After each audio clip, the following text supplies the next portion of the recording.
All right, get ready to make the long trip out to the desert, place I've been several times before. Got an early kick. They had an open date, so they had a little extra time. But, we'll need a good week of practice against a very talented team. See what happens. Rich, so start with general. You guys have played so much better the last 3 weeks. Give me the whys. When you look at it, what have you done so much better recently?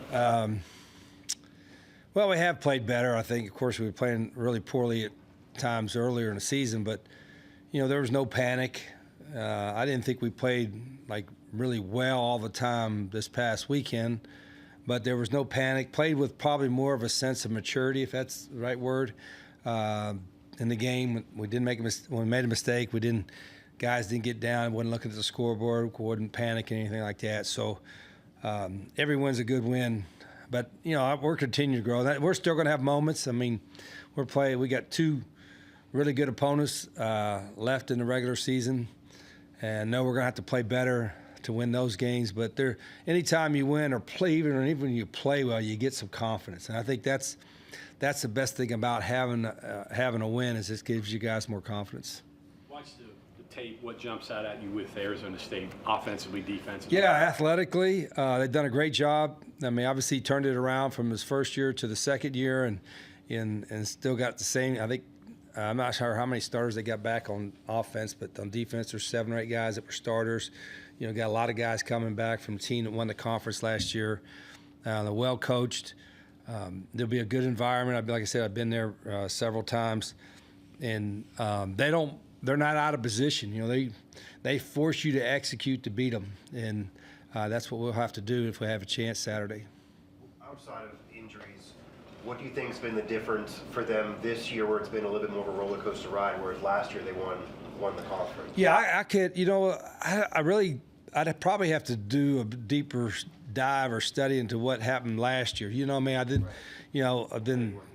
Yeah, so I know they went, completely flipped it around and had a great year, won the league, and was really playing good football. I think they had a chance to beat Texas in the playoff, went to overtime, whatever. I mean, they were just playing great, and they got a lot of those guys back. But I think they got on a roll and got a lot of confidence, and that's part of it. I think the same thing, too. I think that confidence carried over. They had a little bit more bad luck this year. Not quite as much as us, but they've had some that they've had to deal with. They're adapting well. Again, like they said, they beat one of the best teams in the country in Texas Tech, and so it's going to be quite the challenge.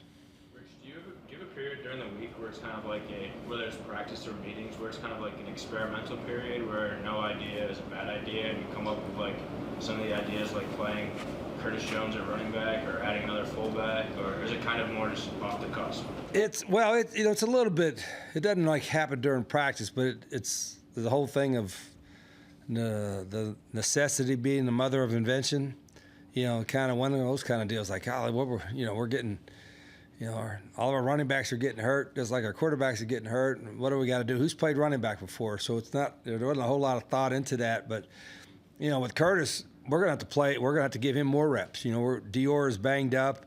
He battled through it last weekend. We got 2 tough games left, so we got to continue to get Curtis more and more reps. And going forward, to your point, we talked about in recruiting. A lot of these guys we recruit play both ways in high school, and if they're good enough to play both ways in high school and can transition that to do a little bit of that in college, we're going to play them both ways. It won't be a lot, but you're going to see more and more, I think, teams do that. We are. A guy could be a fullback and a defensive end, or a wide out and a DB or something. And we're looking at that as we speak with some of the recruits that we have. Maybe it's just meeting time. With position, with large majority of it is on defense. Okay. Our offense is so simple. You can meet for 15 minutes and I'm good. So he'll spend more time on defensive meetings. Does the offense change at all with Jeff Sims in there, or different things? Well, they weren't afraid to run the quarterback, right? They're going to play with 11, and he was lights out in the last game. So, no, to answer your question, they don't really change. And Jeff's, he's an experienced guy. He's been 5 or 6 years. He's been there, done that, played in a lot of big games. So I'm sure they feel confident that whatever they want to do, he can handle.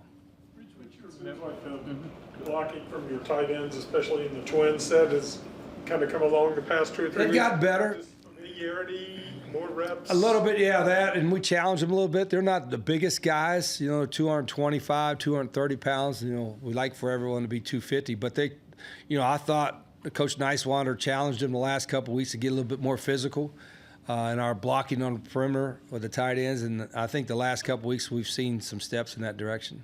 Their smaller size seems to help them because they might pull place out, they might go backside. You Yeah, do a lot with them. and we line up our tight ends all over the place. They're split out as much as they're in tight in the box. So our tight ends, again, we play a lot of 11 personnel, 12 personnel, and we require them to do a lot. We'll continue to do that. Those are some of the best athletes on our team. Give me some of your memories of Arizona State. Obviously, that was a big rivalry. Arizona State. What was it like? What are your memories? Yeah, it was. There's some. It's typical to the college athletic rivalries. I mean, there's that true hatred of the two schools. It's in the same. It was unique. It's in the same state, in the same conference. And there was a lot of recruiting battles against each other, and there was no love lost at all whatsoever. So I might probably hear a few things. There might be some stuff yelled at there, but it won't be the first time it's happened. I've heard it up there before. But I've always thought they had a great environment. They're in a great location for recruiting, and Kenny and his staff have done a really good job there. You mentioned that Curtis playing running back was partly off necessity as well because of the size of who's left. Is the plan now to look for players who can have success on both sides of the ball, something that's been adapted throughout the season, kind of learn this is a good idea as you're dealing with this rough year one in a way? Yeah, some of that is part of it, but you would like to think our luck will be a little bit better going forward, that you're not going to lose two guys within the first 3 games. So you got to hope that's not going to happen. But if it does, we got to be prepared for it. That's why back with the quarterback situation, everyone said, "Wow, how do you rep 5 quarterbacks in August?" Well, you ever think you're going to be playing 5 quarterbacks? Well, guess what? We played 5 quarterbacks. Had to. So you never know what's going to happen. But we're going to be able to build a lot better depth overall and get some guys that we think, can we develop in the next 2 or 3 years as well in this recruiting class. So I'm pretty excited about that part of it. Rich, 2 guys who played more Saturday than I remember them playing, in Christian Hamilton and then John Lewis. I'm sorry, John Lewis. So what have you seen out of them that sort of brought them? Still, they were new guys. Well, everybody's new, but they weren't here, to go through spring ball and all that with. So Christian was banged out for a long time, and now he got a chance to play a little bit and show some stuff there. So that's good because we got to play more wideouts. You got to get Preston Fox healthy, and he'll play more. Christian will play more. Justin Smith-Brown, he's got to get healthy so he can play more, and all that. And then John Lewis was on most of the special teams, but he was still learning our defense, and it was good to see him in there because he's got some talent and he can help us out a little bit. And we're probably not alone. This is I think our 5th straight game without a break, and so we're probably a little bit more banged up and beat up, but that gives opportunities to someone else, and that's what's going to happen this weekend. Coach, in regards to what Kenny and his staff have been able to do with building that program up, what stands out to you about how successful they've been in doing that these last few years? Well, I think they've got a location where Phoenix, Arizona, it's obviously, you say it's in a desert, but it's an easy destination to get to from a standpoint. They got all kinds of flights in and out of there, and so they're able to get a lot of guys that come visit on campus. And their high school football is pretty good in that area as well. There's a lot of talented guys, and Kenny's from there. He knows the area, and I think they've done a good job of getting some guys from there. But they've also got some guys from some transfers that come in and made an impact. And it's all about evaluation, and if you're going to get some guys, it's getting the right guys to fit in. And I think they got the right guys, both mentally and physically, that they wanted last year to help get it flipped, and then they've built on that going forward. Last week, they didn't practice at all. Pretty unusual. So they're going to be Yeah, fresh. I don't. Yeah, I mean, they said he did, and they probably did some work. You know, they're going to be, you know, like I said, they're going to be fresh and ready to go, right? I mean, I'm sure the coaches didn't sit around at home. I'm sure the coaches were working, and the players were probably doing something too. So, you know, they'll had a little extra time to get ready for the Mountaineers. How do you go about Tyson? Just plan on him playing? Jordan Tyson? Yeah, I haven't seen a depth chart. Has anything come out yet? No, I mean, he's missed the last 2 with a hammy, so. Yeah, I don't know. He's one of the best. He's not just one of the best receivers in the country. I've watched a lot of. He's one of the best players in the country. Period. I'm just tremendously amount of respect for who he is as a player, and you can see how he works, and just he's one of the best I've seen in years. On Saturday, the game kind of started off with exchanging punts and different things like that. How crucial was that blocked punt that turned into the safety? Because then after that, you guys go down and have a 12-play drive to score a touchdown. Yeah, we weren't playing well on offense. Defense was playing pretty good, and we had worked so hard on blocking punts, and we hadn't gotten one all year. We were close a couple of times, but I was getting frustrated with that unit. And I remember as soon as it happened, a bunch of players came up to me and said, "You finally got one, coach?" And I'm like, "Nah, you guys finally got one." But that was a momentum change, even though it was just 2 points. I mean, it was got the spirits up on the sidelines. Obviously, we should have had good field position afterwards. But I think I don't know what the percentage is. You guys would know. I think, but if you block a punt, you probably win like 75-80% of your games that you do that. So that was big. Rich, in regards to your linebackers, what's impressed you about them these last couple of games? Well, they've been battling through. I mean, all of them have been taking turns getting hurt, whether it was Chase or Reed or Ben or whoever it is, and then they keep battling and going in there. And Zach was blitzing them a lot. They got home a few times, and they're all tough guys, and they're very, very conscientious. I mean, they're older guys. A lot of them are older guys that are maybe in their last year of football, but they've done a really good job in maybe just this short 1 year period of providing great leadership on defense. And you can look around on defense. Those other guys, those linebackers are the guys that our players look to. Rich, you've talked a lot about building the culture and developing the culture, and maybe it wasn't there earlier, and maybe it's getting there now. How important is it to have even veterans like a Reed Carrico, for example, who aren't going to be here the rest of your contract, but literally said after the game they want to try to make a bowl game, end this season on a high note, just for the better of the program, even if it doesn't better them individually? Like, that has to be a big deal. It is a big deal, and sometimes you realize, gosh, these seniors, you only had them for 7 or 8 months or something like that. And I've always said, part of our responsibility and job, I guess it is for every player to truly enjoy their experience while they're here, and for the seniors to have the best experience their senior year. Obviously, the more you win, the better your experience is going to be, right? But, I truly believe that it's our job as coaches and our job as a program is for our players to enjoy the experience, and for our senior class especially to have the best experience of their lives. And if you ask them 20 years from now, they'll tell you the same thing. And so to me, that is a big deal that our seniors, it ain't always, sunshine and rainbows and all that, but I want them to be happy that they played here at West Virginia, happy that they were part of this program.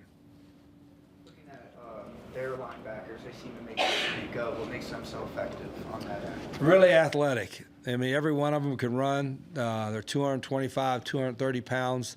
They have no problem covering, wide outs, doing different things. So it's a very, very athletic defense, and their linebackers are guys that stand out for sure. Pass rush, 24 sacks. I guess they're getting Dorba back. What do they do to get pressure on the quarterback? Yeah, they did. You mentioned Dorba. He, one of the best in the league. They're really big in the interior defensive line, pretty athletic. They'll do some stunts in some games, but they don't have to do a lot. They don't have to overload you and blitz and play cover zero to put pressure on the quarterback. They've been able to get pressure with just sending 4 a lot of times. As much as you may have struggled early on, what can you say about the fan support even coming out this past weekend? It seemed like the crowd was in it the whole time. I said it after the game. The crowd was terrific. I mean, they turned out. It was a great crowd. It was great weather. And they made an impact, too. They were loud at certain times in the game to make it hard on them. They were loud at the end of the game. stayed around and sang country roads. It was, our fans have been absolutely terrific. Really appreciate, really all year, in every game. They've been there and have supported us, and they've got one more to go to at home. We hope we'll pack it out again. But and our players appreciate it. I know that too. And, I said this after the game, it makes an impact for us, a huge impact in recruiting, because there's prospects here at every game. There'll be a bunch of prospects here at our last game. And when they come to a game and it's a huge crowd and they're into the game and they're cheering for us and it's loud, it makes an impact in their decision. I really believe that. And so our fans are much appreciated when they do that. You had other things to do this weekend, but did you get any chance to enjoy the reunion with the Sugar Bowl team and such like that? I wish I would have had more time. To that point, Greg, I came after the game. We were still talking to recruits, and I got to see some of the guys, Stevie Slayton and Darius Reynaud and some of those guys. I saw them because I didn't get a chance to see all of them before the game because we were so busy with the pregame stuff and recruiting. But I did get a chance to see a few of them after the game. But, got to talk with Owen Schmidt after the game as well. Those guys had a great time. And what our athletic department did to honor them was really neat. I didn't really get a chance to be a part of it and notice it too much because I was coaching, but I know everybody that was a part of that team then really appreciated the recognition. Gonna fly Steve Slayton around. He's 2-0. Is he? Yeah. He was at Houston. There was a couple other guys. It was so great to see him, and I did get a chance to see one of the interviews after the game that he did, and it was just it's typical Steve, we were like that chair. Yeah, typical Steve is so humble and always deflecting the attention, and that's the way he was as a player. So, but I thought it was a great honor, and hopefully I'll get a chance to see him maybe during the Hall of Fame ceremony. Rich, can you kind of see your team's growth, maturity, whatever, in how they've prepared and performed in road games?